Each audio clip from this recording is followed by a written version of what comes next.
What's up, y'all? My name is Ian Edwards, and welcome to the Soccer Comic Rant. And Manchester is red. Straight up motherfucking red. No questions. Hands down red. United rolled up into the champions' turf, City, and painted the entire stadium for most of the game red. And there was nothing they could do about it except throw lighters and do racist chants.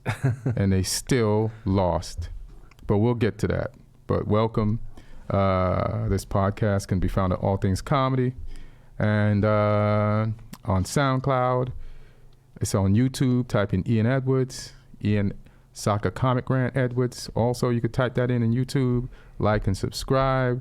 It's on iTunes, Stitcher, Libsyn, and when you're listening on YouTube, leave a comment. Let us know if you're feeling the podcast or not.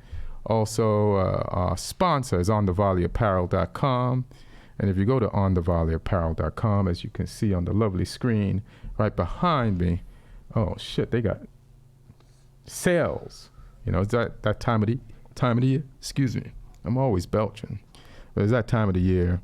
And they have sales, but they have tanks, tees, hoodies, sweatshirts for men and for women. And if you check out the merchandise, they have hip-hop soccer emblems and logos on them. That's the Tribe Called Quest joint right there. That's one of the many different sizes you can get them in. And they just have a lot of really good stuff if you're a fan of soccer and hip-hop.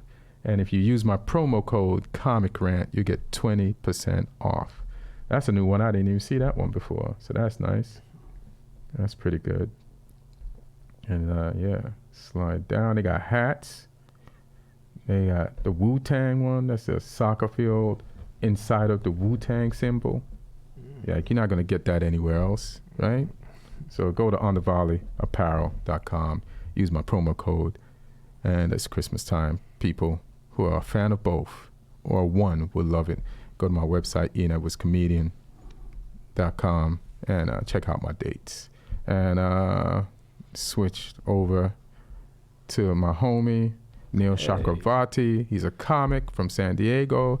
Comes down and does a podcast sometimes. He's a Chelsea fan. Yep. So what's up, man? It's been a good year for you, and I have you on after 2 losses out of 3, so my bad. That's all right. I'm so glad to be here. All right. What is really Christmas time to be around you. Yeah, it is Christmas time to be around me.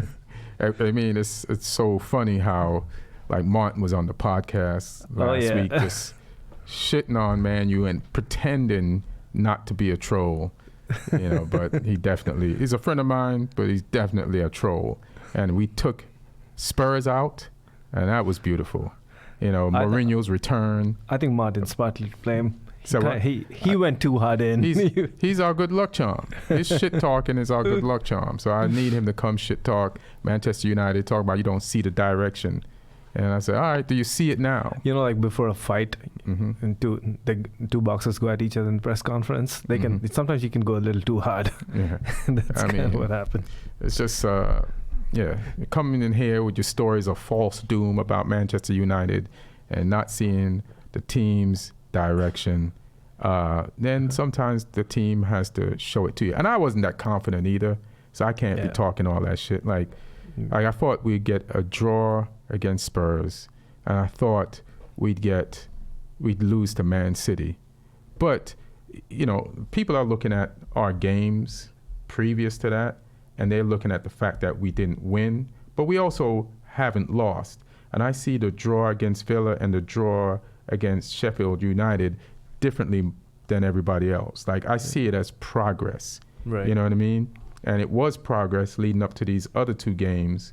And now in 5 games, we got 3 wins and 2 losses.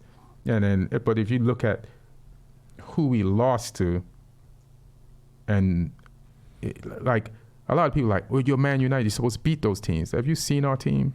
Yeah, I think you needed this round of games where you've seen games enough against all kinds of teams. Right. So now there's a pattern evolving, you know. Right. You can kind of get to see about how you guys play, it's beneficial against certain teams. It kind of works against you against certain teams. And yes, I think that's kind of nice, the fact that you know what are the things you need to work on. Yeah, and you're learning, and you could see the progress. Yeah. First, you couldn't see any progress. Yeah. But even myself, emotionally, I forget that sometimes you have to see no progress to realize that there's progress. When there is progress. At least, yeah. You know what I mean? And it was tough going through the phases of not seeing any progress but to see the growth of like Rashford, like right before your face in big spots, like against Spurs, you know, scoring goals or hitting the post. Yeah. And then scoring penalties that he missed in the beginning of the year. And he got like so much shit for it, like missing a penalty, which is... Yeah, he deserved it. But penalties aren't easy. Yeah, I mean, it's at the end of the day, it's a lottery. Yeah. Right? But it showed a lot of good character from people like Rashford, who I think is at the stage of his career still pretty young, but he should count as 22. He should still count as one of the leaders in that dressing room. Oh, right? he is. Because he's been around for a while. Yeah. It's been 4 years now. He wants it. Yeah. And he gets Manchester. Yeah. And he was born there. Yeah. Yeah. So I think like the fact that he was breastfed by Giggs and all the other players. Yeah. Yeah. Most of the meals he's eaten in his life were in the Manchester United dressing from the age of 8 or 11 were prepared there. Yeah, that's most of his life. Yeah, that's most of his life. Yeah. Yeah. So he gets it. Yeah, and the fact that he could actually, because I remember like at the beginning of the season, he was getting trashed. He was getting trashed, and I'm like, calm down. Yeah, a lot by United fans too. And by, what did they call them? Journalists, or what do they call them? Journalists and what's the pundits? Pundits, yeah. But when, like I had this, remember we had this conversation when they were like Salah's not scoring last year. Yeah. And I'm like, but he's assistant.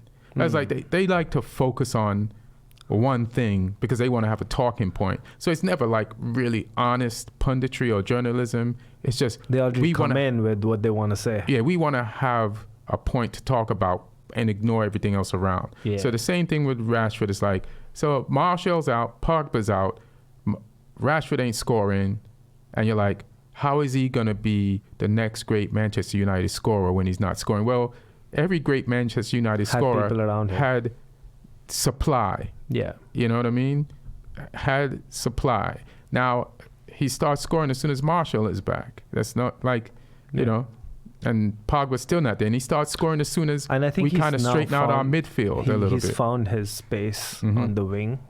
He was, I don't think playing him up front as striker. Which is fine. Works. You have to play people in the wrong position to find out what their right position is. Also, like if Martial's out, there's not really much of a choice. Right. That choice is made for you.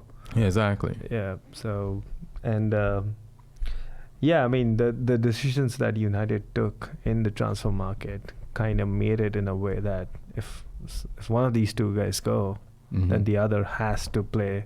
There's just one position. Right. So. Yeah, we definitely lack depth, but our lack of depth has made us dig deeper, and it has helped us in certain places. Like, I like that Brendan Williams is your left back. Is our left back. Yeah. So if Shaw is injured now, it's him. Yeah. You know what I mean? Or it should be him. Like, I was scared in this derby when they put Young in, and I had to calm myself down by saying, it's only a few minutes. The last few minutes. It's only a few minutes. Yeah. Like, a fresh Young should not or should be better than any 80-minute Man City player. And if he's not, then we're definitely done with him. Yeah, what are you even paying us? Yeah. What is he on the payroll for? Yeah, what's he on the payroll for? So he's got it. But I was like, let's put Brandon in. He could. Brandon Williams wants it. Yeah. You know what I mean?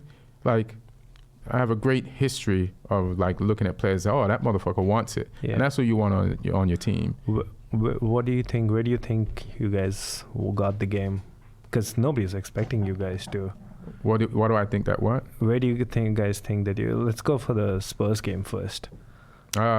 Because the teams that are more attacking, right, open themselves up for us. And we're a good counter-attacking team. Good on the counter. And we have speed.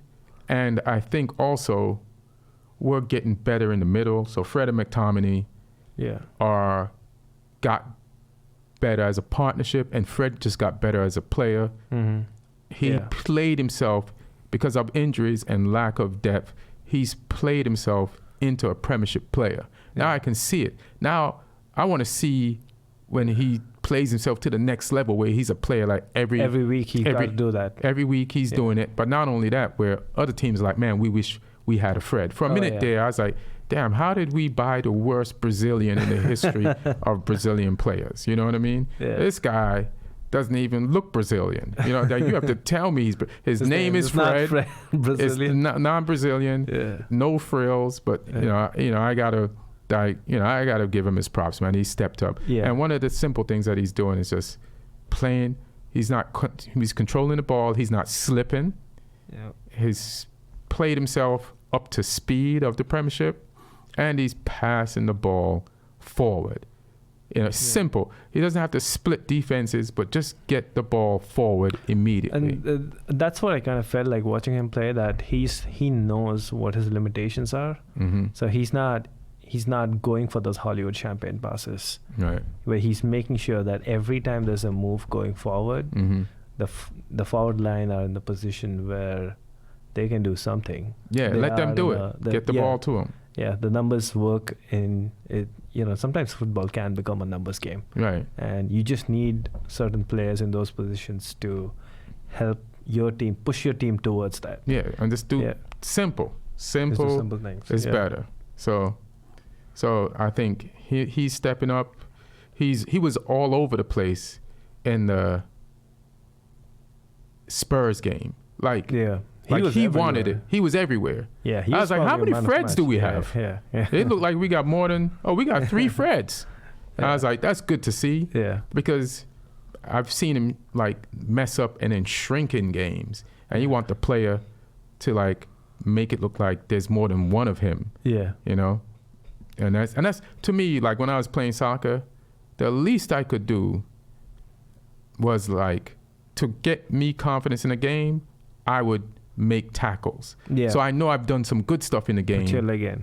Put my leg in, and then it will give me confidence to try to make passes and short more in the game. Yeah. So my first positive things in the game was set my head in the right mood for the rest of the game. Yeah. So you got to show up, you got to put your foot in, and you got to disrupt, and then you start feeling good about yourself. You're like, oh shit, I'm in this now, and you must start making passes, and then you just be conscious. I just wanted to be conscious of the good things that he could do in the middle of a game to keep his confidence for the rest of the game, give him momentum. And that's because McTominay wants it too. Because the midfield is your biggest problem, right? Yes. So if you have somebody like Fred who can keep this going till the end of the season, then that's kind of like 1/3 of your problem solved. Yeah. We might, I say we need to buy January. Some creative midfielders. So whether we get Eriksson, or I still say Bruno Fernandes. Yeah. Because he can't be that bad. And I know he probably might have to play himself into Premiership shape, but he's got to be better than Mata and Lingard. You feel me? Yeah. It's there's no way he's not as good as Mata and Lingard. Yeah. So... yeah, and then that alone would take us. Eriksson's a low-hanging fruit. He's there. He's available. Yeah. You guys can easily get him. Yeah, and he might want to go to the team that's above his team in the table, and that just beat his team. And I can't wait to speak to Martin after that. Yeah, that happens. Yeah, exactly. I mean, Martin's kind of done with him anyway, but fine, really? we'll take him. Yeah. He's only going to be 27. Good. Yeah. It's fine, and he's been around in the Premiership. He make a good leader. Maybe he wants to prove himself. It's good to be in a position where he wants to we gave you Mourinho, give us Eriksson. Let's trade. Yeah. Yeah, in a sense. Yeah. Anything? I just thought we played good. It was nerve-wracking towards the end of the game. Did you feel like you guys played, or maybe had to play very different in the 2 games, or do you see this is something that has it followed from the other big games you've seen United play in the season? Did we have to play? First of all, it's a derby, so we were up for it. Yeah. And easiest team talk in the history of sport, right? Yeah. Man City. This is the guy. These are the guys. They're in blue, and they're in that building right there. Yeah, all like right. both the games, right? Like even from the Mourinho had a huge. The motivation was. He said, "You guys are all shit." Yeah. Go show it to him. Go show it to him. Yeah. Wouldn't it be great to ruin this guy who you don't like his start at this new place? Did you see like at the end of the game, Ole goes up to him and like taps him on the head? Yeah. That was an alpha move. Then I like it. Yeah. Everybody's saying Ole's not an alpha. Yeah. So fuck it. He probably like. He sunned him. Did he plan? Yeah. Did he like spend some time in front of the mirror like this is what I'm gonna do? I'm gonna ruffle his face. Grumpy's hair. Yeah. So that was beautiful. Trying to think if there's anything else I want to say about the game, but do you have any more questions about it? There's this the racism. Let's get to that. I think the one good thing that it's obviously anytime something like that comes up, it's horrible. But the fact that it happened on the biggest, probably the biggest derby in English football, country, there's a pattern now the last few years where I think England, like FA, feels like this is not an England problem anymore. It's only happening in Bulgaria and Italy and all these places. But so are they relieved? Are they like, no, they kind of like, you guys got to fix your stuff. But bro, it's still happening in your backyard. So you can't just like even in the media and stuff, right? Like some of the reporting that happened over Raheem Sterling over the last few years. But their media is a part of it. Yeah, it's part of society. It's a part of society where the media pretends they're not racist. Yeah. But they are, and they stoke the racism of the country that they're in. And they have to be more responsible. And Raheem Sterling did a great job this and last season of pointing out how racist the media is. And it's like, hey man, when people get hurt because of racism, it's your fault. You have to do your job. Yeah, you can't just look at the symptom and not address the cause. Right. Or you can't add ingredients to racism and get away with it. Did you hear? You got to get called out. Did you hear what Gary Neville had to say? No, what did he say? So he said, because this is I think just after the game, he was a part of the Sky panel, and they're talking about this incident, and he it doesn't happen that often. He went in and spoke about how the Prime Minister, Boris Johnson, stokes racism by going on every day and talking about how people coming into this country. Oh, because he's a Brexit. Yeah, because he's a Brexit guy. Yeah, he's like, that fuels it all the time. Yes. And this has become a even bigger problem over the last 3 years in this country. Right. Which is pretty, pretty ballsy from somebody to take on, But they're having the same issue with their leadership that we kind of are. It's very similar. Yeah, but you wouldn't hear somebody on Sports Center. There's a lot of people. A chick got kind of suspended for some shit she said about Trump, either last year. Oh, the ESPN. Yeah. So, people are doing it all over. There's a lot of vocal, non-Trump people saying stuff. But somebody like Gary Neville, the kind of profile he has, and this is happening on the biggest sporting days of the calendar. I think it was nice of him to put it into perspective as to what are some of the reasons why it's happening. And I hope he's being honest. Ali said something interesting too. I think at first when he was interviewed, he didn't say it, but later on, in a post conference, he was like, that person needs to be educated. He didn't just say punished. Oh, okay. He said educated, and it's like, that makes sense. If you just punish him, it might just be mad. I think football definitely needs to be taken away. Yeah. But he should be he'll just educated. He'll go, instead of being racist at a football stadium, he'll go be racist at a bar. In a bar. Yeah. He's just taking him out of one situation into another. Yeah. So. I heard he lost his job. I spoke to my homeboy Lloyd in England. I heard he lost his job. Oh, really? But I also don't think it's all on him. There was a bunch of people throwing lighters. So, you can't physically like attack players. I don't know why this needs to be told. Yeah, I don't care how competitive it is. Yeah, you have to contain yourself. I think they should be banned too. Yeah. I think that's worse than just a monkey chant or whatever he was doing. Like those people who threw shit intentionally, they could hurt somebody. Fred got hit. You know what I mean? And he's just started playing good. You can't do that. You know what I'm saying? Lingard was scared to go in the corner. Fred, that's the thing that pissed me off about Lingard. Like, I think he had a decent first half. Yeah. But he was kind of hurting us in the second half. And his willingness not to go over to the corner, to take the corner, and Fred went. And Fred is not an academy product. You need to get in that fucking corner. Oh, you need to take this down. You need to take that lighter to the face. The game needs to stop. Like something. If you have foreign objects on the pitch, the referee needs to step in. You know. I mean, because you're just saying it's okay then. Yeah, I mean, definitely something.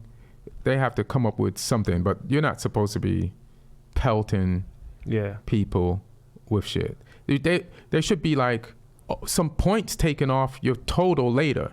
Like you lose a point, just period. You know what I mean? Yeah. You throw because fines don't work. Fines don't work. But if you know you're in a title race, and then all your fan base will be fucking mad at you. Yeah. So don't stop the game. But like afterwards, say, hey man, you do inquiry. Yeah. You lose how many lighters? How many points per lighter? Let's do that. You know? Yeah, I think they do it in some leagues where it's at the end of the season a review happens. Yeah. But you need to affect them during the season. It's in boxing. In the middle of the round, you throw a few low blows, you get your warning. Yeah. Then like point. Yeah. You could do this for, like I said on the last podcast that fans get upset when players get coaches fired. But I say coaches get fired because of fans all the time. And somebody wrote back and said, well, we pay for the tickets and all that stuff. And you do. So that means you're a part of the organization, you're a part of the team. So in this way, if you cost your team points because of actions like that, that makes you even more part of the team, more responsible. Yeah. And so you want to be involved, you should lose some fucking points for throwing lighters. And we should say this and bananas. It's not just Manchester City. Like I think every club has that problem. It's not just Manchester City, but I'm glad that it's them, so I can point my finger at them as being this fan. You know. But I think every because these fans all come from the same part of same cross sections of society. So there needs to be actionable stuff. Yeah. Of course, the fan needs to go, but as somebody also the lighter throwers for sure, most definitely. So we did racism, and so we said we're gonna go to Liverpool, right? It's done. So you think Liverpool beat Bournemouth 3-0? They made 7 changes to their lineup. Yeah. Still beat Bournemouth. Yeah. Here's how I knew it's kind of because if you see before these 2 last games, you see Liverpool's record over the last 2 months. They won an enormous number of games just by the odd goal. 2-1, 1-0, right, 3-2. But now they've had 2 convincing wins. They've changed players. So now they were in a one. They were always game, one goal winning slump. Dropping. They were in a 1 goal winning slump. Right. A last minute goal winning slump. That's what they were in. Yeah. But now they've had these 2 back-to-back convincing wins, and they've done it with pretty much their half the team was kind of full of backup players, and they've done that in the same week where Manchester City have dropped more points. Right. So I don't see this. You're worried about the wrong city. There's a Leicester City, bro. Leicester City, yeah. Yeah, you're doing disrespectful right now. They're only 8 points behind. And they're only 8 points behind. They have no Champions League. Vardy, the leading goal scorer in the league, doesn't have to worry about going on international break. He can rest. So their manager just signed a new contract. So all that nonsense is gone. Right. So he's committed. Nonsense. Yeah. So this team is gonna make They're a gonna run for it. push. And they have nothing to lose. They're going to push, but I always feel like with Leicester, they're just one injury away from mayhem. That's what we felt the year they won the title 5,000 to 1. Well, the year they won the title, there was no other team that was pushing them the way Liverpool. Well, I mean, these guys are the challengers here. They're not they're not the top guy. They almost got relegated the year before after they won the title. So it's like they weren't supposed to. What I'm saying is Leicester right now is Mm-hmm. playing absolutely out of their skins. And they did this before. And they're still 8 points behind.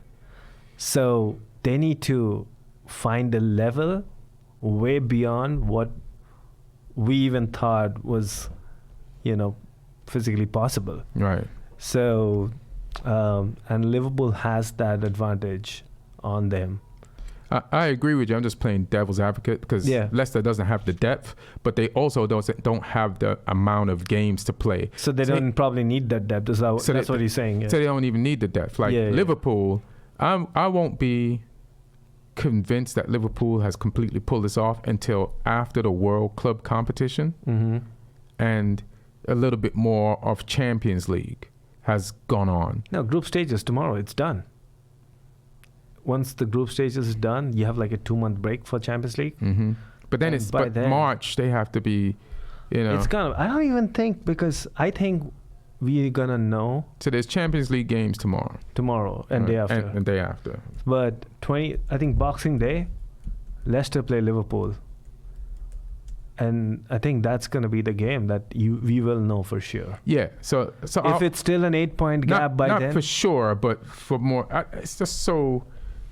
I mean, if it's still an 8-point gap by then, and Leicester win, so it's down to 5 points, then it's on. That's why, as devil's advocate, I'm saying I need a little bit more time to make this a done deal. But what I'm saying is that little bit more time is not going to be like January, February. That's like before the end of the year. I said a little bit more time. Yeah. So, and if Liverpool win, it's 11 points, and you're down to the last 18 games. Right. Yeah. But I do like what Klopp is doing, like using his subs. Like midweek, he used Lallana, Oxlade-Chamberlain, and I knew Oxlade-Chamberlain was back. Yeah. But the way he controlled that Henderson pass and just put it in the net shows me that he's back. Like the fine finesse touch that you need. He might be back better than he was as a player before he got Liverpool. Injured. Yeah. And before he got injured. I mean, Oxlade-Chamberlain, one of the most talented midfielders England has had in this generation. And it's just that he's been around for so long and so many injuries and now 2 clubs that you kind of always feel that he's always going to underachieve. But people like him just need 1 season to get back into the conversation of being like a top 5 midfielder in the league. Right. I feel like if he stayed at Arsenal, he would underachieve like he was underachieving there. But this squad is so competitive and he wants to be a part of it that he'll give his best. And they have like Oxlade-Chamberlain right now has a coach who is way levels above what he would have had at Arsenal. So right. That's just for that itself, that move made sense for him. Yeah. We wanted him. We almost got him. He refused us last minute. Chelsea. Oh yeah. He refused us the last minute. He made the right choice. He made the right choice. Yeah. He went to the right place. Yeah. So Liverpool, they did their motherfucking thing, and they keep going. And then what were we gonna do next? So Manchester City, right? Mm-hmm. They've now dropped, I think, as many points as they dropped the entirety of last season. Right. And we're not even to the halfway point yet. Mm-hmm.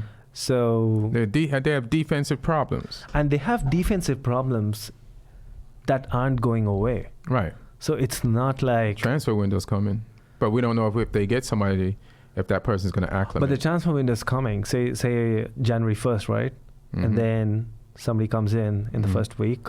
He's still going to take a week or 2 to bed in. So or even longer, to play himself into Premiership. Right. But so we're talking about 2 months from now. Mm-hmm. The number of games between now and then depends on who they buy. If they buy somebody in the league who I don't know is available, they can't buy somebody who is really good from the league, because to buy somebody really good from the league, it would have to be from the top 4 or 5 clubs, and nobody's going to let anybody go in the middle of the season. Some teams that do dumb shit like that. So money speaks volume. Leicester's the only team who would have traditionally done something like that, but I mean, now Leicester did do it. But this Leicester won't now. Yeah. The way they're going now, there's good defenders that people can scrounge up and find. maybe something like Because we didn't know when Hull was on their way down that. Is it Roberts was there or Alexander Trent Arnold? Harry Maguire was there too before he moved to Leicester. Right. So, but I'm saying like those are all gonna be like it's gonna be still a gamble. Like as you said, we didn't know. It's not a gamble. They need someone. They need someone, but they need to find someone who they can trust more than John Stones, because they don't trust John Stones right now. I don't trust John Stones, and I'm not even a City fan. Yeah, but like he is Premier League. At least on paper, Premier League proven, right? Isn't his 5th or 6th season? He makes mistakes. He's the version of a goalkeeper who makes mistakes that causes the team goals, but on defense. You're saying he's Claudio Bravo in Sky Blue. Yeah, or the Liverpool goalkeeper. Karius. Yeah, he's Karius in defense, yeah. And so is Otamendi. Even though he scored that goal. But here's the thing: does that mean that they're gonna get rid of? Are they gonna get rid of Stones? Not unless they replace him. He's an eye patch you wear before LASIK. You know, that's what he is. But he's been around. He's been on for these 4 seasons. Yeah, now. they bought him. Yeah, they bought him. They thought, Everton, but then they realized, oh, this motherfucker's got holes in him. Yeah. He's got holes in him. Like I really believe Stones is a hold-in midfielder. Whenever people start talking about centre backs as holding midfielders, I feel we should get rid of them right away, because then you're never either good. You're kind of having to justify your value to the squad by doing something that's not your primary job. But who decides? It's like imagine you get fired. Who decides what a player is? Like there's wing backs who used to be forwards. You know what I mean? And then, but that transition happens much before. Not with Ashley Young, not with Valencia. You know? And I can name some others that somebody. There's a Canadian left back on Bayern Munich. Oh, I know who you're talking about. The guy who came in, Davis. He's a winger. Yeah, he's young though. But there's it happens at different ages. At the top level, you just don't have that time. So what? At the top level, you just don't have the time to experiment.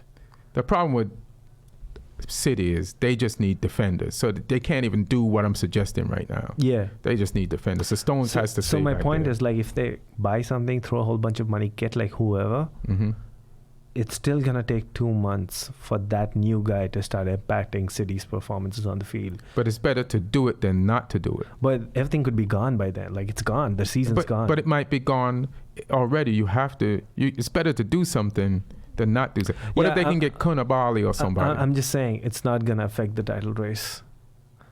I mean, it might help them in Europe, Champions League. Yeah, but that's what Pep really wants to win. Yeah. So it's fine. Yeah. He wants to win something. Yeah, but so my point is, like, unless they get like, for all practical purposes, Leicester can put a run together, but I think we are seeing a season where Liverpool's just about to run away with it. Yeah, we'll see. We'll see after this Leicester game. Yeah, this first Leicester game. Yeah, because the head-to-head that Liverpool needed to win against Man City last season, they didn't win. So they're going to play this head-to-head after the World Club competition, I think. Yeah. I think after. So there's going to be extra games, tired players, traveled from one end of the world to the next to come back, while Leicester's just chilling. That's feet true. up, massage chairs,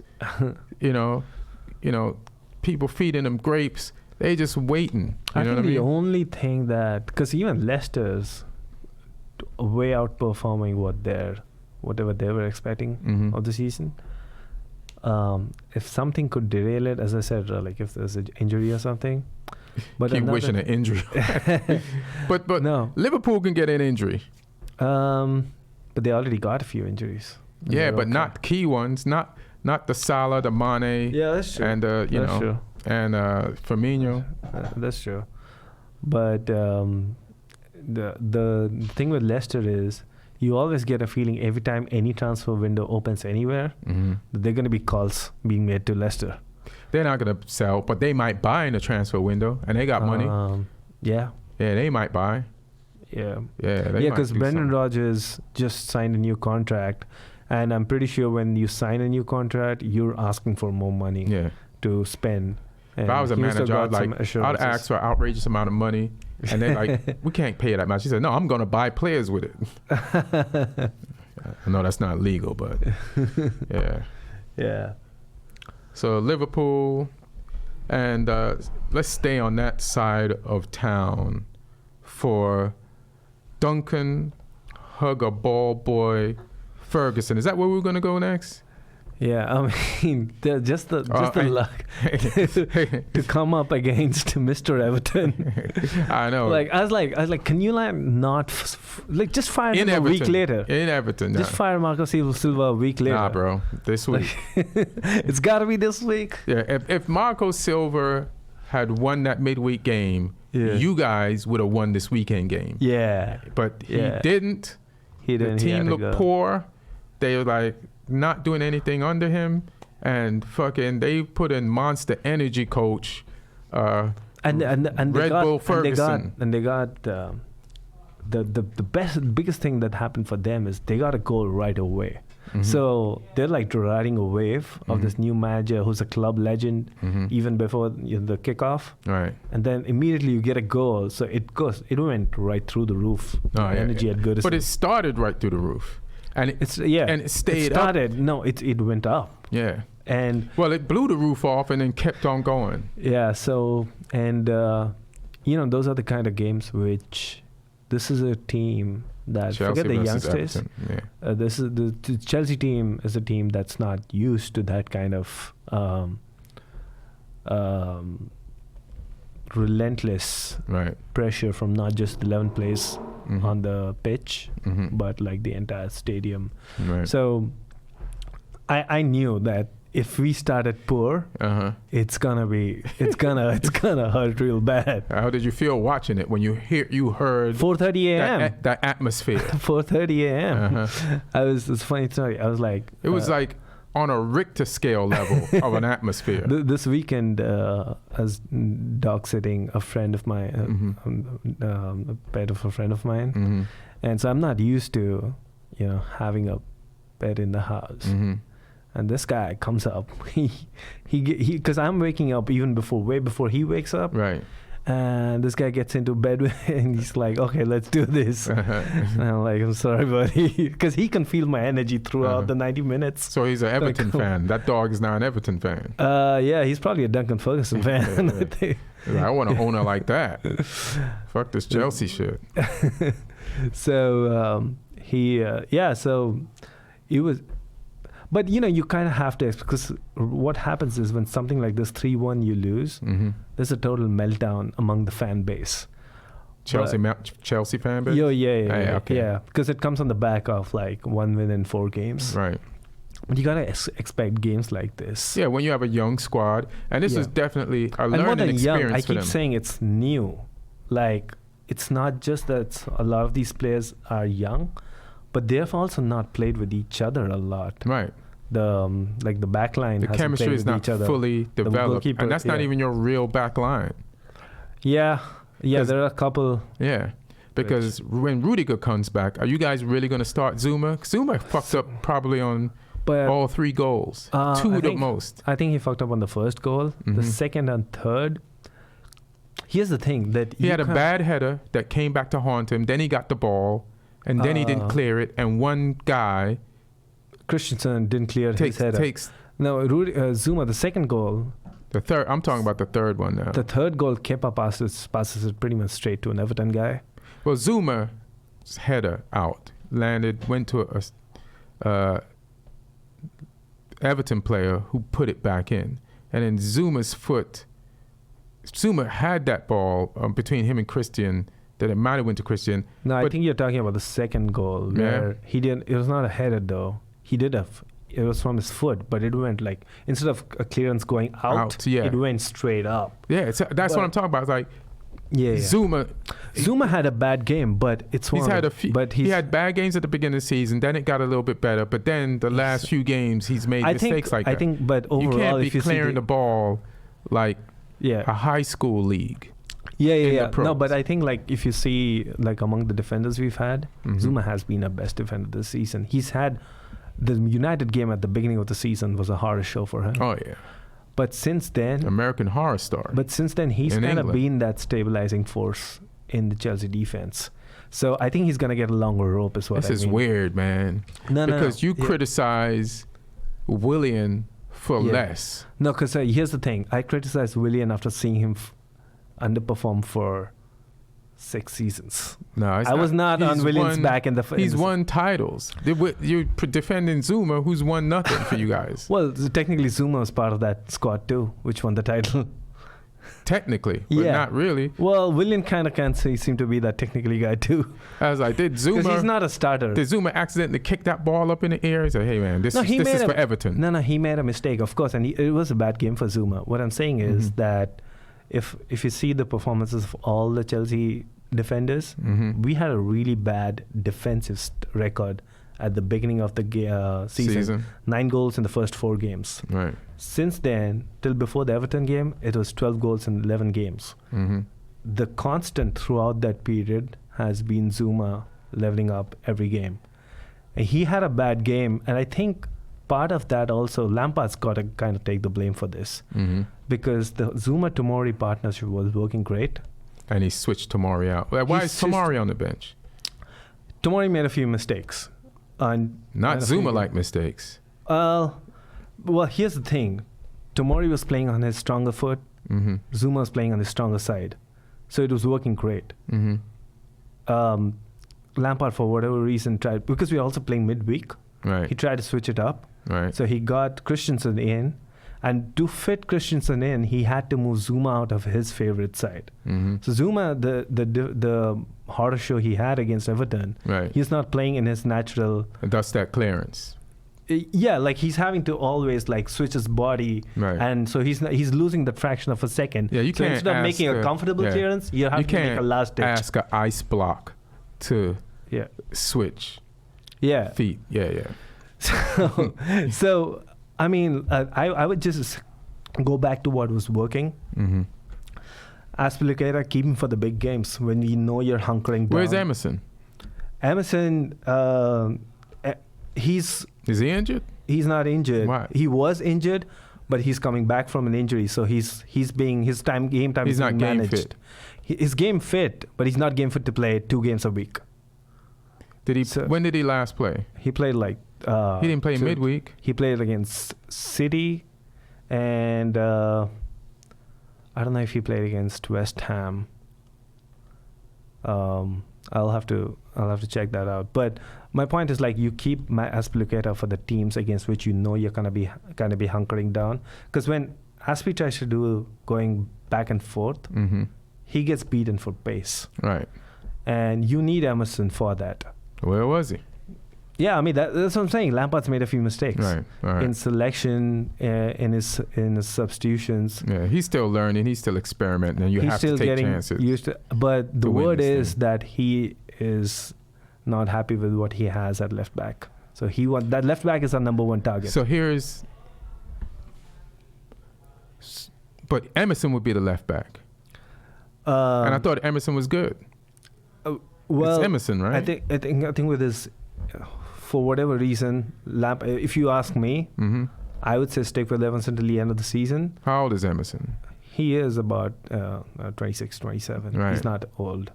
But the word is that Lampard really wants somebody else, because he's kind of like shifted Alonso out of the squad. Yeah. So Alonso's gone.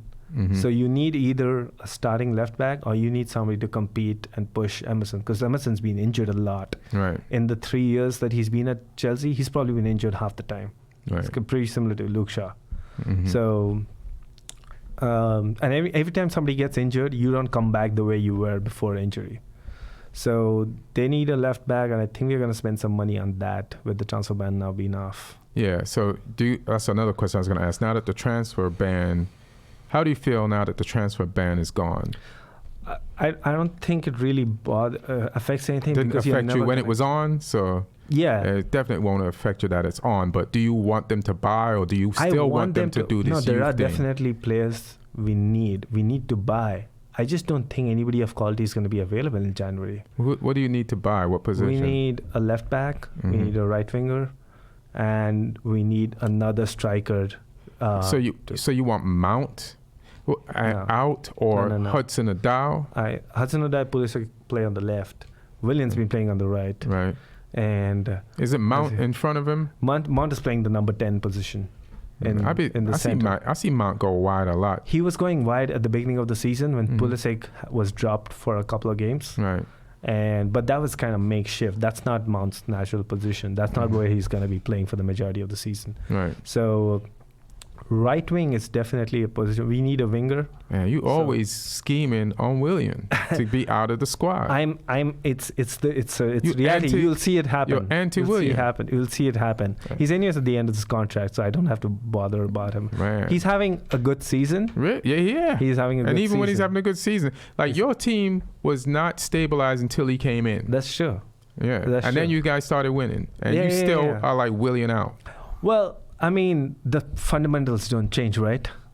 The fact that he's doing it for a month or so doesn't mean that at the age of 31, 32, you go and give him another contract. His contract's at the end of this year. It's done. But he's doing really good.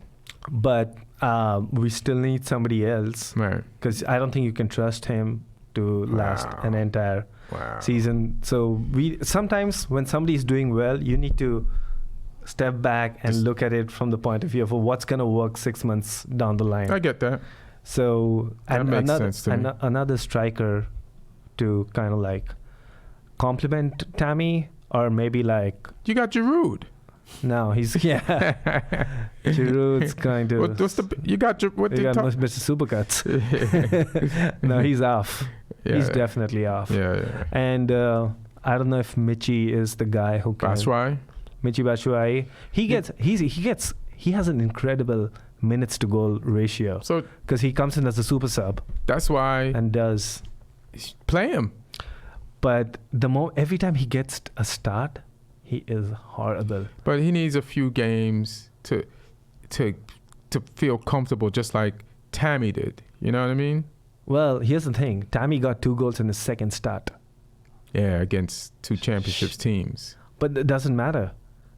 It does. It doesn't matter. It's still the Premier League. But you need to warm up. It was against Sheffield, I think. Yeah. Sheffield's now championship teams. But Sheffield's 7th on the table now. Yes. They're above you guys. But it's still, he's going into that knowing, I played these guys last season. What I'm saying is the margins at the top are so narrow, you will not get that many opportunities. You got to. But it's not about the margins at the top only. It's also about this guy.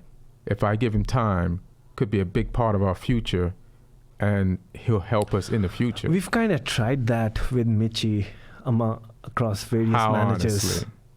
We have. I mean, we can't start suddenly benching Tammy. No, don't bench him. He's only going to get chances when Tammy's injured. Yeah. And when he gets that, he doesn't really. He's not doing. He's a great poacher, but Lampard wants more of an all-round game from a number 9. So it's a tough one. And my feeling is that we are going to get another striker. So. All right. But who's available? Yeah. Want Timo Werner from Leipzig. He's good. And he's cheap. Timo Werner. Uh-huh.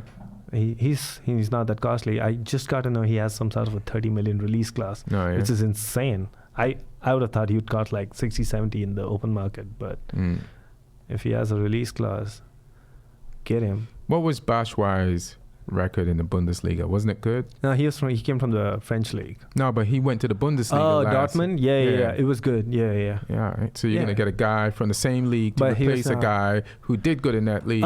Here's the thing. Like, Batshuayi's record in the Bundesliga was good for 3-4 months. Right. That's all. Werner's been doing it for 3 or 4 years now. Okay. So you can kind of trust Him more than yeah. the guy who has a great goals per minute thing. And Yeah. Man. Well, I need to see. I mean, here's the thing. He's been given opportunities. I don't think Michy can say that he hasn't been given a fair shot by Lampard. Maybe. Yeah, I don't know. We'll see. Yeah. I'm not going to argue with you about Batshuayi a lot. But here's the thing. Who we might get, because they're talking about these things, and I'm trying to see about what's realistic. Because our top targets are left back Ben Chilwell. He's playing for Leicester. They are not going to let him go in the winter. Our first top target. They shouldn't let him go, period, the way they're doing. Yeah. The top target for right winger is Jadon Sancho, who's in great form in the Bundesliga. He's had some personality issues with the manager. Right. He's apparently turned up late for training and stuff, got fined. But the Dortmund coach ain't doing that great either, is he? Yeah, they're like, I think 5th in the league or something, 5th or 6th. But he's got 7 goals, 7 assists already. Right. And he keeps scoring in the Champions League too, scoring against Barcelona. So, but even him, I don't think we're getting him in January. So it's almost down to like, really this lifting of the transfer ban isn't really going to impact the team. We might end up getting somebody like Wilfred Zaha, who nobody's really a fan of. Right. Like, he doesn't really solve a problem that we have. So. Right. So yeah, the transfer ban being lifted isn't really something that changes a lot of things. Right, that's what I thought, because you guys are doing great. It's not like you need but you do need. I feel we like need what you said you need, but we probably there's no way we're getting that in January. Right.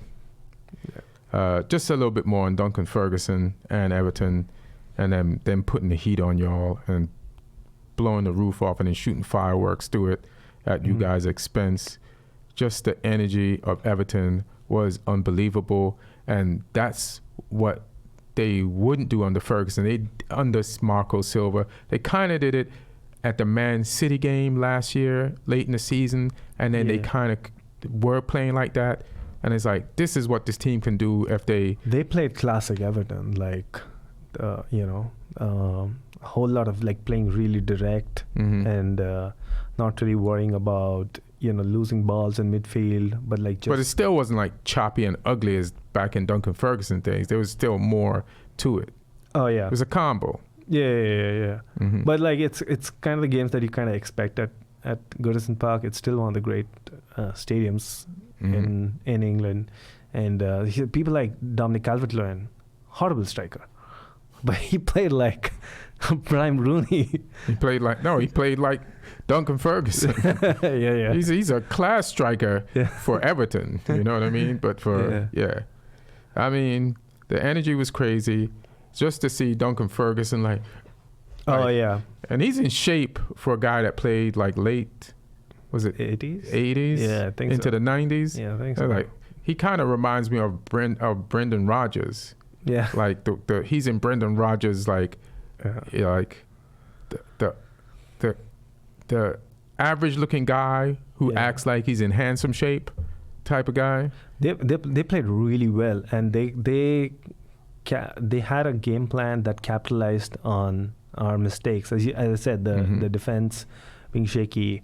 Kepa has been our goalkeeper has been so shaky this season. Like he's kind of regressed on some things I really thought he was really good at last season. Right. And he doesn't command. Another reason why our defense has such poor numbers is a lot of times balls get in the area, in the box. Centre backs have to defend them every time. You ask any defense in the world, I don't care who you are, if you have to keep defending every ball in the air, you sometimes need the guy with the big gloves to, step in. The guy that can use his hands? Yeah, the guy who can How use his hands. How tall is Kepa? He doesn't seem that big. He's not that tall. He's like 6'2", right. I think, which is 5'8" in goalkeeper terms. Yeah. So he's not that tall, and he doesn't. He looks like a kid. Yeah, and I don't know if it's a confidence issue or something. Is he old enough to buy cigarettes? Because he doesn't look like it. No, he is. He's 25, I think. Yeah. But yeah, he needs to have more command, because this is something we always had. with Courtois and with Czech before that. Mhm. No problem. Balls in the air, no problem. I got this.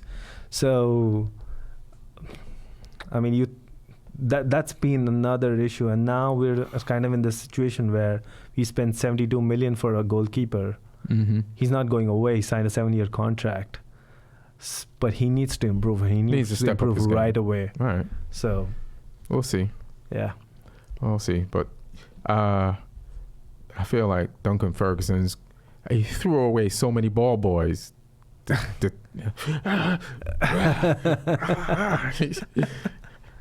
think he was going a little too overboard. I felt there was some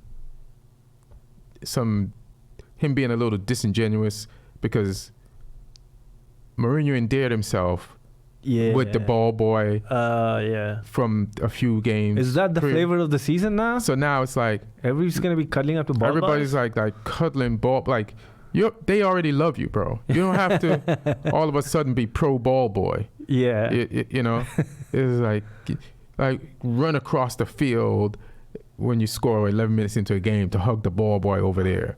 It's like just. Oh, is it? Are you talking about this happened after the game? No, Duncan Ferguson was just hugging every kid in But sight. this is after the 90 minutes, Even right? after the 90 minutes when he's saying goodbye, he made sure he said goodbye to every kid in the stadium. I didn't stick around to watch that. Yeah, I figured. I did. Yeah. I was like, calm down, Duncan. But the guy showed up, and I want to figure out how much energy are they gonna lose this energy.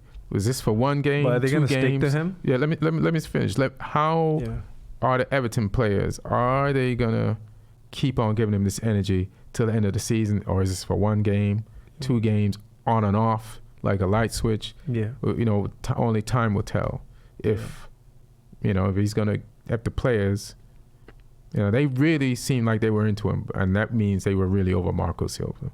So yeah. Which is strange because, Marco Silva came with such lot of credibility.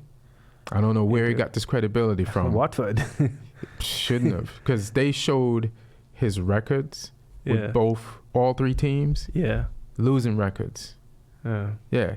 And he was with Hull first, then to Watford, and then to, I think it was Everton. He kind of failed upwards. And I never thought he was a good coach until a moment towards the end of the season last year. So, all right, maybe I was wrong. But then this season, he was like, no, Ian, you're right. So, and they keep buying these random players and spending a lot of money on them. But none of them never were works. And Rick Charlison is such a baby. I wouldn't hate to coach such a baby. Like, everything is a foul that doesn't go. If he loses the ball, you fouled me. And he's laying down and he sucks his thumb. And he's like throwing tantrums. Like, just play football like a man, bro. And you see, they let go of energizes, the guy, the DM, who's now at PSG. I think they let him go for 20 million something. And he's doing really, really well. He is one of the most informed DMs in Europe right now. I watched PSG play this weekend. He didn't play. Oh, you didn't play? I didn't see Herrera play either. I've seen a lot of PSG highlights. I haven't seen Herrera out there. They stockpile some DMs, and I don't know if they're using them. No, because this guy's locked down the place. I don't know if he's not played due to injury or something, but he's locked down the starting place. Yeah, I don't know if Herrera's injured either, and that's why I didn't see. But I didn't see him this weekend. They played Montpellier, and that was a good game. So to get back on you're saying, do you think, because you mentioned Herrera, that reminded me of you guys letting him go. You think you want to buy somebody similar to him in January? No, we need creative. You need creative? I think Fred's got this. No, I'm not saying he's got this. We have Pogba, but if Pogba's injured, we don't have anything to create. We have to play Lingard or Mata. You feel me? That Lingard is unacceptable as a 10. No goals, no assists. You know what I'm saying? We need 1 or 2 tenors. You know what I'm saying? Yeah. We can't just have parts, somebody who can pull blatant parts missing from the team. Yeah. It blows a lot of opportunities. But is Pogba, and if we have more goals, then we'll win more games. Yeah. You know what I mean? Or teams can't come at us like that. And you know how we look against teams that set up in the low block and we can't break them down. Like we can beat the teams that attack us. Because you then have space, yeah. But we can't beat the teams that don't attack us and that are trying to counterattack us. Yeah. So we need to make those teams more honest. What do you make of Ole? I feel like he did a lot of things in the preseason that I liked, getting rid of people, going with the youth. Then he did some things I didn't like. Like, I don't know if it was him though, but paying, what are the defenders that we gave new contracts? And Mata also. Phil Jones, Mata. I wasn't feeling those moves. I felt like Mata's legs are done. And also Ashley Young. I mean, he's helped us, but barely. Yeah. And we need to move on from Ashley Young. I don't want to disrespect him. He's done stuff for us, but I don't think it's time. Sometimes it's time. Yeah, it's more blatant than Willian. If you're frustrated with Willian, you have Ashley Young start for you and see how you feel. You'd be like, man, I love a Willian right now. Yeah. So let's just kind of move on because we only got a little bit about our time. Right. But so Zuma, Bournemouth. So Bournemouth lost. Henderson. I'm just trying to think. Klopp changes. We talked about Oxlade change. Arsenal. Well, we could do Arsenal, but just Leicester. Did we discuss Leicester versus Villa and Leicester just handling their business and putting the pressure on? So we did kind of. I think with Leicester, when I was watching their early season games, like the first 2 months or so, it seemed like they were getting the odd goal, just creating so few, but they're just very clinical. Vardy, yeah. But that has kind of changed now because now they're also creating in volume. Right. That's scary. Well, they played a team that came to the Premiership to come at you. Yeah. So Villa opens himself up. Yeah. And then this team is just way more professional and a Premier League team than Villa. So then they made it look bad by the end of the game. But, you know, Vardy, I was talking about Vardy definitely last podcast, but a few podcasts going. I think Martin disagreed with me. I was like, but Vardy's just, the goals he's scoring, man. Yeah. They're just class goals. Even I think he scored the last goal in this game, and I think it was one of the new kids in that crew that chipped the ball to him. His pace, his focus, he's not deterred. If he can smell your breath on the back of his neck, it's like, I don't care, bro. I mean, he is gonna go, and his finishing is just amazing. He is gonna go down as one of the all-time Premier League great strikers. I mean, he has he's he creates a new highlight package that somebody would just have for their entire career. Right. You know, so the motherfucker's he's just deadly, bro. Yeah. And I always thought that the Jamie Vardy story is there's some unfinished chapters because he never got that, because everybody else from that title-winning team, all the big players, they got their next big move, like Conte, N'Golo Conte, Riyad Mahrez, and even Harry Maguire, who's not part of that team but from Leicester. Vardy is the one guy who stayed back. And I know there were offers from Arsenal, I don't know, maybe some other teams too, but he just stayed back, and looks like he can have that final chapter at Leicester itself. It'd be crazy if they win. I mean, I do want Liverpool to win, but it'd be crazy. I guess what was I going to say? Something to do with Leicester. It left my mind. Go ahead. Did we speak about what's happening at Tottenham? Because I know we spoke about Tottenham. Yeah, we're going to talk about Tottenham now. So Tottenham, and they bounce back from our thrashing of them. And I say thrashing, it was only 2-1, but that's a thrashing. You know what I mean? It's a thrashing. So we took all 3 points. Yeah, considering the writing on the wall was 4-2 in their favor. What writing on the wall? I mean, that's what everybody is saying it's going to be like. I thought we'd at least get a point, but we beat them. And we thrashed them. And Mourinho had to win this game. Yeah. But he won it in a style that was like, all right, so we didn't pick the wrong coach. and 5-0 with some of the most amazing goals of the weekend. That was a crazy goal. Son's, what do you think of Son's goal? I think Son's goal was great, but it looks even better because of the defending. Because usually when you see these the goals, defending or the lack of defending? Usually when you see these goals, like you're taking the ball from the halfway line, somebody at least puts tackle in. Like he had like acres of space, and he was just coasting through. He had to skip past one or two players, but then for a good amount of that run, there was nobody there. I mean, I've seen. That's the thing. Like, you know the Barcelona press. Yeah. Iniesta and Xavi never really tackled anyone. Like they would just kind of like them, along with Busquets and whoever was with them, would kind of like be close enough to make you go off course, to make you make the mistake. Yeah. And I feel like the Burnley players were close enough to make him make a mistake. But here's the thing. Let me finish though. Let me finish these things. They were close enough to make him make the mistake, but Stone is just so stone cold. Son is so stone cold. Yeah. He didn't care. He's got this focus, and he did this Ryan Giggs / Thierry Henry retro dribble that those great scorers had, and just tore through the field. And I think the guy, I think it was a Burnley player that accidentally it was on a Burnley attack, kind of tapped the ball out to him, and then that guy was like, "Hey, you guys gonna get him?"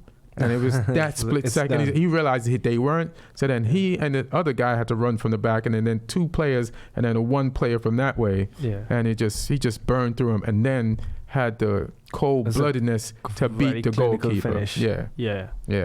No, it was a great goal. I just don't, because I heard like some people saying that probably goal of the season or something. Yeah. I think we're gonna see better ones. Yeah, that sounds like you're just on some Chelsea homer shit. Nah. Yeah. I like Son though. He's the one player who I think he's already at that world class level. He's at a level of boy band fame in South Korea. Like that motherfucker on that goal dribbled through the DMZ into North Korea and kicked Jun Il or whatever in the balls. Like he just strolled through that Burnley burgundy carpet towards the goal and put the ball in the back of the net. Yeah. So it's crazy. Like except for your game, Tottenham in the last 3 games, 3 out of the 4 games under Mourinho, they've been a super attacking, creative team, which is Tottenham, which is not something you would generally associate with Jose Mourinho in the last 6 years. Well, I think he has to, because he can't go to Tottenham and not play pretty football. The fans want that. Yeah. And I think even with you guys, he got undue criticism for being defensive. And at Real Madrid, he won the league with 100 points, and they had a record amount of goals and got criticism for being too defensive. So there is a mixed and a wrong. No, I think like publicity about him. I think Jose Mourinho has always been a pretty balanced. People just remember the last 5 years or so. But at Chelsea, I know when he came in his first season, we were pretty attacking. Yeah. Like we beat Arsenal 6-1, I think, in one game. Yeah. And the second season, the season we won, we were very attacking in the first half of the season. And then on New Year's Day, we faced Tottenham Hotspur. It was a very attacking game. We lost 5-3 at their home. That was it. Jose was like, I'm out. We're not playing that football ever again. And he's never been attacking ever since. Yeah, but we won the league after that. But didn't he leave and go to Real Madrid after that? No. He went to you guys after that. Oh, okay. But what I'm saying, like, is like Jose Mourinho as a coach, you can look at that game as the turning point of his coaching career, as in terms of what kind of attacking philosophy he's had. He's never been the same. I don't know. He came to Man U after that, Yeah. and he didn't have the personnel to attack like that. So I can't blame that completely on him. And then now he's with Spurs and he's attacking again, right? Yeah, but where he has the personnel. Well, he had Rashford, Martial. He had the same players Ole had. Come on, man. He had, in fact, better players. Did he have Lukaku, Alexis Sanchez? Alexis Sanchez, bro? Alexis Sanchez. Come on, man. That says it all. Come on, But man. he had him. He wanted him. He paid big money for him. You have Lukaku. You passing the ball. He wasn't trapping it. Then you had Lingard, who has Lukaku flu. It's contagious, apparently. Can't trap it. Then you have Pogba, who can attack, but just like, hey, man, I need you to play defense. But that's what I'm saying. Because our defense... He forced attacking players. This is not something that Mourinho did all the time. Because he did that in his second term with John Obi Mikel with us. Mm-hmm. And he did that. He kind of tried doing the same thing with folks like Pogba. Like, he clips wings. But he does it if he knows his defense ain't solid. But if his defense is solid, I think he's the same guy of balance unless the personnel is not balanced. That's what I think. But we'll see. I don't know. Could be wrong. Yeah, it looks like he has that secret sauce now. It's a very similar team to what he had in the Chelsea. Yeah. It's almost Chelsea carbon copy. My thing is, what the fuck is going on with Burnley? Because the week before, let me see. The week before, this ain't no Sean Dice. They lost 4-1 to Man City, which is understandable, but 5-0 to Spurs is definitely understandable. But I guess there's that loss to Man U is almost like a new coach coming in. Yeah. So you have a new coach. They just lost to Man U, and so they have like those days to just fire them back up, like their pilot back. So Burnley, I mean, they're in 13th, which is good for Burnley. So it's not that much of an emergency. I mean, as it seems. All these guys, you never know who's where, because I think it's like 10 points separating 12 teams or something like that. Yeah. I told my homeboy Lloyd, right? Yeah, like Arsenal, Villa lost to Leicester, and he's like, hey man, so he's like, don't call me if we lose. He said, you know the rules. So today I had to text him. So they lost, and they're one spot above the relegation zone. Yeah. But I said, hey man, you're only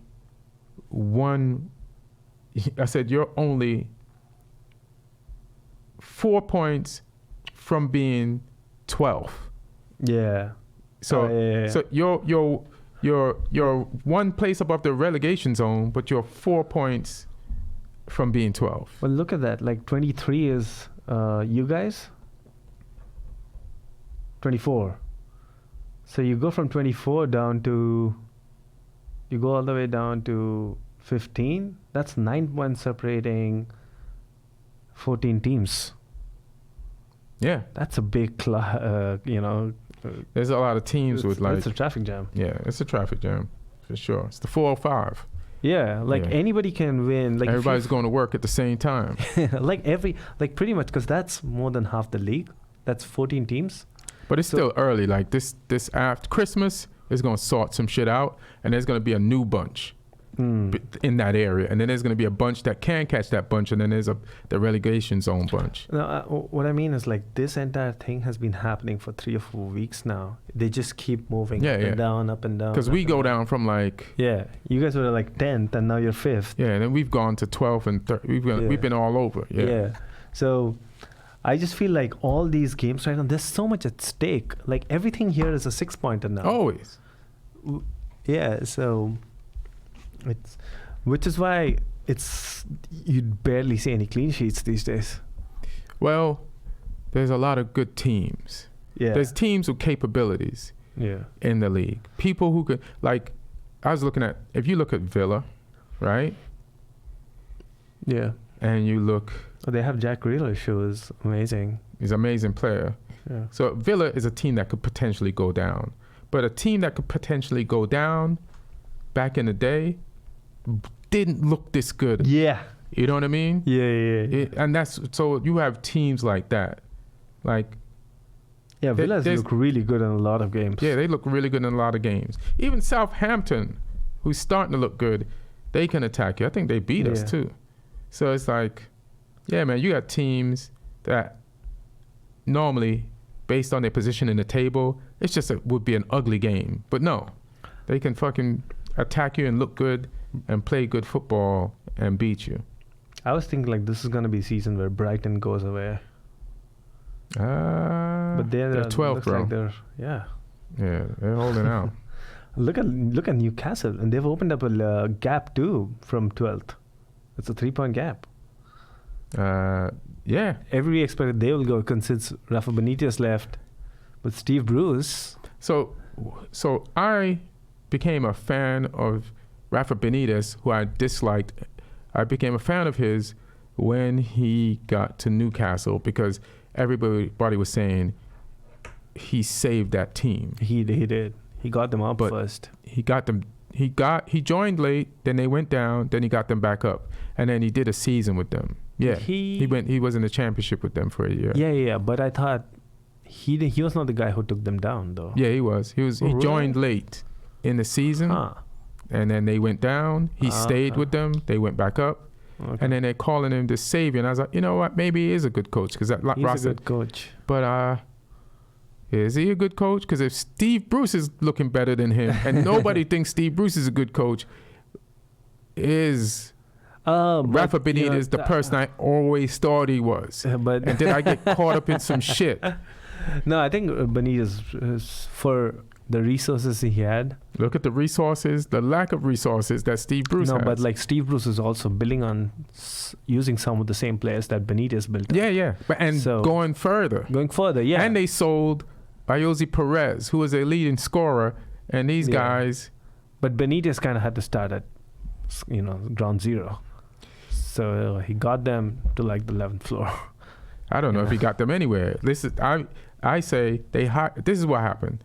Benitez leaves. They sell Ayoze Perez. Now they're all in the same order. They get Steve Bruce, and then they're like, this team is going down. Now this team that was going down is 11th with more points at this stage than Benitez. One loss in the last 5, yeah. Yeah. So I don't know. I mean, and he's adding stuff to the team, like he the Longstaff boys. Oh yeah. And then he's putting Shelby in a position where Shelby scoring worldly. He's playing a good holding midfielder, being more disciplined. And now we got goals. And did you see that Shelby goal with the VAR? The header? No, the one that he basically ran through, and the flag went up. Oh, from last to midweek. Yeah. Midweek. Play the whistle. Play to the whistle, yeah. Yeah, play the whistle. That it's not VAR sport. The play to the whistle has always been a thing before VAR. So hey man, play the whistle. Like I've never played Premiership football, but I know you play the whistle. So how do the players not know that? Yeah. You're saying something about VAR getting things. Oh yeah. So let's give it up for VAR. Yeah. VAR had a clean sheet this week. VAR did great. It did good in the Man U game. Yeah. Right? There was one game where the ref gave a red card to, I think it was a Sheffield game, to the Sheffield play against Norwich. And then the VAR was like, nah, that's a yellow. And then also in the Man U versus Man City game, the Rashford's penalty was just a man tackle. Oh, yeah. And then VAR was like, hey, man, that's a bowling ball hitting a pin.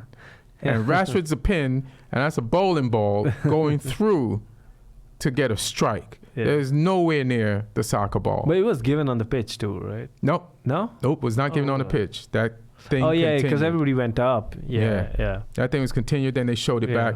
I even thought initially, come on, Rashford, get up. I don't like players on it. But then Bernardo Silva. Well, the whole thing about diving is that I feel like in England especially, referees do not give a penalty just on the principle of the foul. They wait for somebody to go down. Like if you foul me, but I don't go down, it should still be a penalty, right?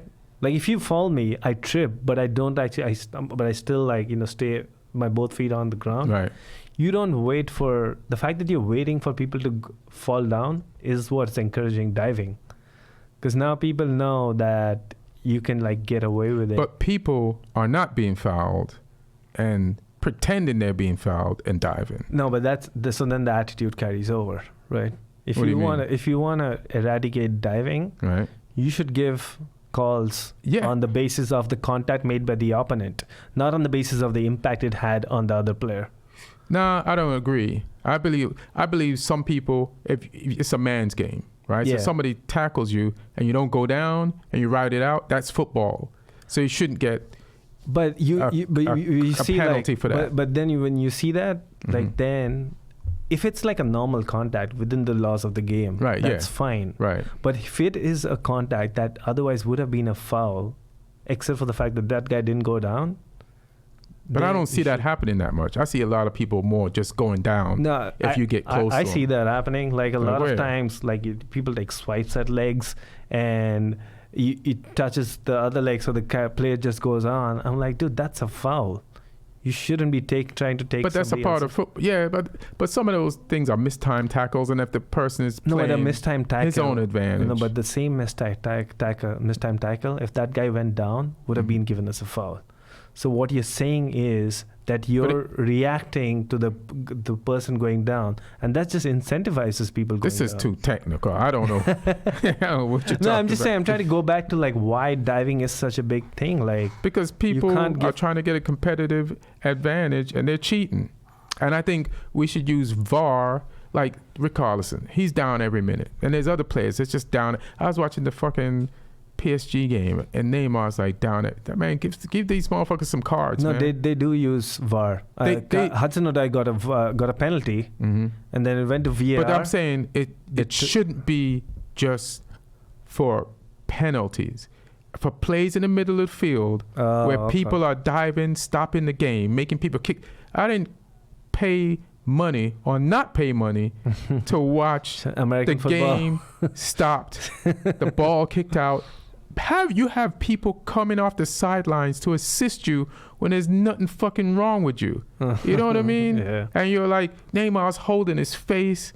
Yeah. It's like, come on, man, that wouldn't have hurt in any other situation. If there wasn't a stadium full of people. I just want to talk about the Arsenal game real quick.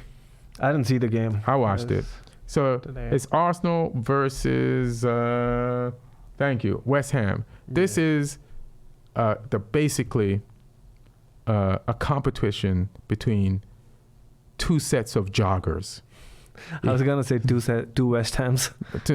Basically two West Hams or two Arsenals both from London. It's like these teams normally when they're playing, they just jog out. The way they jog out into the field and take the formation is the way they play the pace of the game. And then this game, it's like, come on, Arsenal, stop fucking jogging. So this game, I'm watching it, and it was terrible. People were tweeting about it and Really? clowning Arsenal. They said they had some funny tweets and shit. And then Arsenal went down. And then I was like, I should turn this off. But I was like, nah, if they score a goal, now they have to do something. So now it might get interesting. And then they did do Did something. they make any subs that made the change? Well, first, a lot of bad shit happened to them. In the warm-up, Bellerin got injured.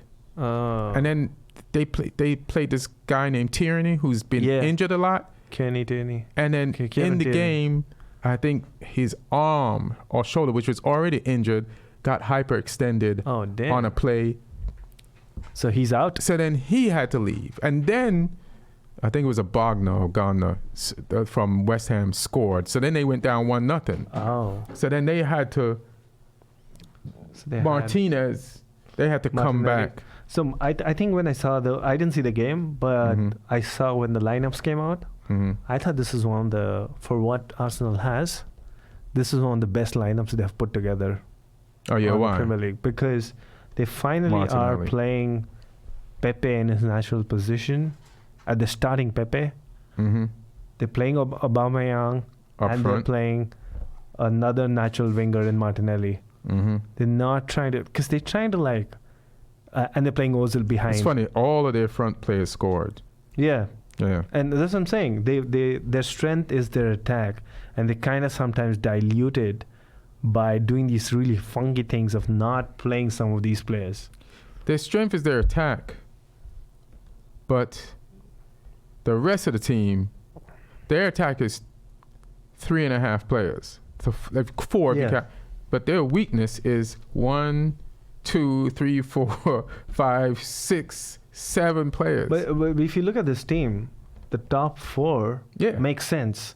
Terrera makes sense. Xhaka, I'm not that sure. Torreira his bounces off you Yeah, like but, a ball. But he's still their best, But like a DM. Hey man, our best midfielder a month ago was Fred. Is that acceptable?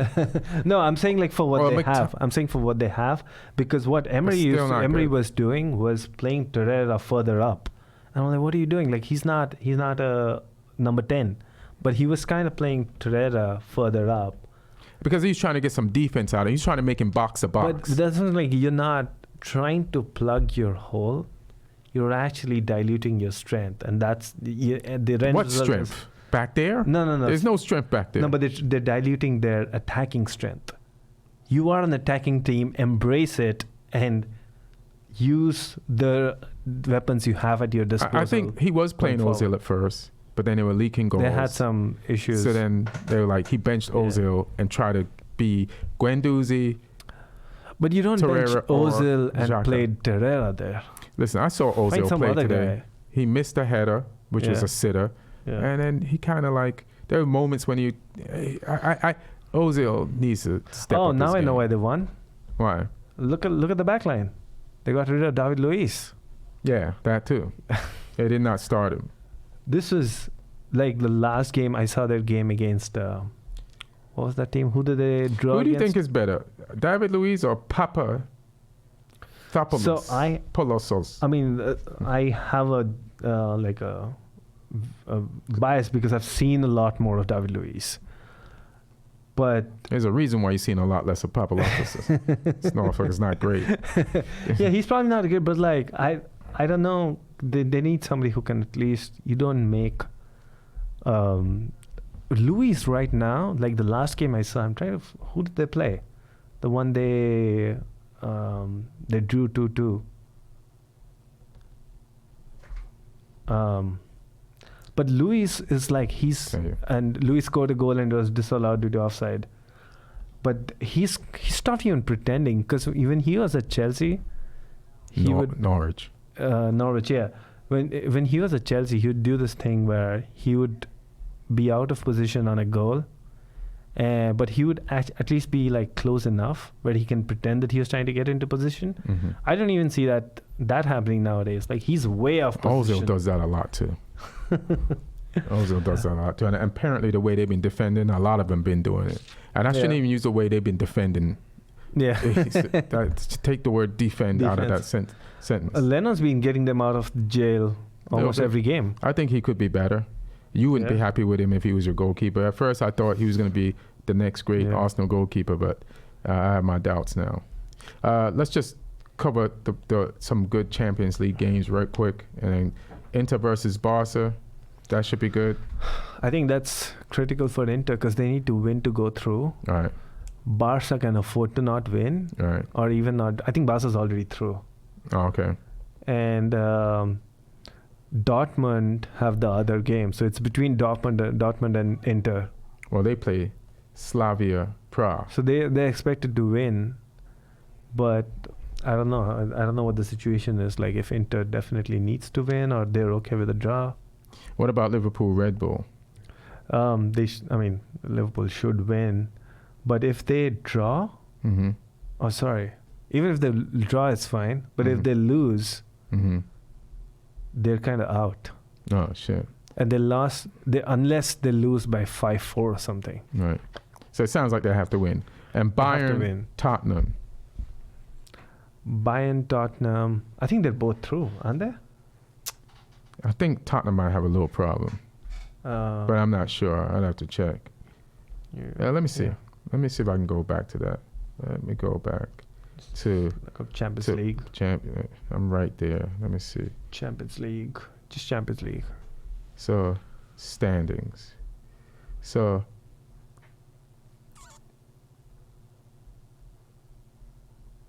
PSG, Real Madrid in their group. Tottenham is good. Yeah, Tottenham's good. Tottenham's good. They got 10 points. Yeah, Bayern got 5. The ball buy got them to qualify. Yeah. And then Liverpool, Napoli at the top of theirs. Liverpool has 10 points. So if they tie, they should be good. Barcelona has. But they're 11 playing points. away, and they already won 4-3 against Salzburg. And Salzburg has that player, Eren Haaland, Right. who's in smashing form. Mm-hmm. So that's the only thing, like maybe if they can do something. But it looks like if you see Klopp's selection in the last few games, Mm-hmm. that he's resting a lot of players because he wants to play his best 11 tomorrow.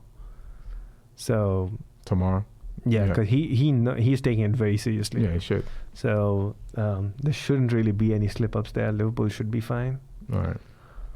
And then let me just run through this table right quick, and then we can get out of here. Or maybe we don't have time to do it.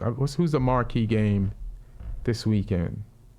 I think there's In the Premiership. in the Premiership. Let me see. No, I don't think there are any marquee games. So I think there's Liverpool, Watford, Chelsea, Bournemouth, Leicester, Norwich, Sheffield, Villa, Burnley, Newcastle, Southampton, Wolves, Tottenham, Everton, Man United should be intense, especially with Duncan Ferguson, and that's a derby, right? Yeah, That's a derby. Ferguson derby. And marquee game Sunday, Arsenal versus Man City. Oh, right, Yes. right. Okay. So it's a good thing Arsenal won because Man City just lost to Man United. And even though they're playing at the Emirates, Pep cannot afford Another slip up. slip up. So I'll put my money on City. And I just saw Arsenal play. If you go down to Man City, they ain't gonna let you back in the game the way these teams that they've been playing. Pep has never been in this situation before. He did the first season at Man City. No, but it wasn't like it's done. You're out of it within the first half. Because we eventually won, but we only started getting a lead after around about December when we got a run through, and even then it wasn't like, because we were such a raw team, like Conte's first season, that everybody felt like Chelsea can lose points anytime too. I felt Chelsea was going to win at the beginning of that season. Oh, really? You're probably the only one. Yeah, I said Because it. we had finished 10th the season before that. You won, but you'd won the season before that. So I was like, now you got a world-class coach. Why wouldn't you? Yeah. And Pep's, and I said, Man City's not going to win with that defense, which they didn't. Yeah. And now they have the same defensive problem. They almost are. Yeah. Yeah. All right. Anything you want to plug? Just go follow me on Instagram and Twitter @Sawyer's Lawyer. I have a bunch of shows coming up in San Diego and LA, and I keep putting them up on there @Sawyer's Lawyer. And you can also interest me in a argument or a debate. Yeah, I see you are going having these long ass debates. No, after this podcast. I've tamed down a little bit. Oh, okay. I'm like, damn, I stopped reading the debate. I'm like, this is like a Stop novel. tagging me. This is like a novel. There are a couple of really regular commenters on the YouTube. Cool. On the YouTube page, and thank you. Yeah, guys. shout out to those guys. Shout out to the regular commenters. And I know I said I'd answer some questions, and I haven't gone to that yet. Yeah. But keep talking, saying stuff. Some people from Belgium hit me up, so that's dope. And so, check the podcast out on YouTube, like and subscribe. This weekend, this Friday the 13th, I'll be at the Comedy Palace in San Diego for 2 shows, 7:30 and 9:30. Going to be there with Paul Elia. Neil lives in San Diego. He'll come through too. My homie Trey Stewart will be there. And December 7th, 21st, I'll be at the Rec Room in Huntington Beach. Me and Eric Griffin will be doing that. So come through, get tickets for that. And follow me on Instagram at Ian Edwards Comic. Aaron Brungardt. What's up, Aaron? Hey guys. The producer. What's up, fam? Oh, I'm just still burnt out from the previous 3 hours. 3 hours. And cigar smoke. And cigar smoke, yeah. Yeah, I know. We had to wait a little bit before we could start this, but now we were on the bench. Yeah, we were on the bench for real. We were like Liverpool subs. But yeah, thanks, brother. Yeah. And yeah, we out. Have a good week. We love you. One. Bye-bye. All right, cool. Good shit.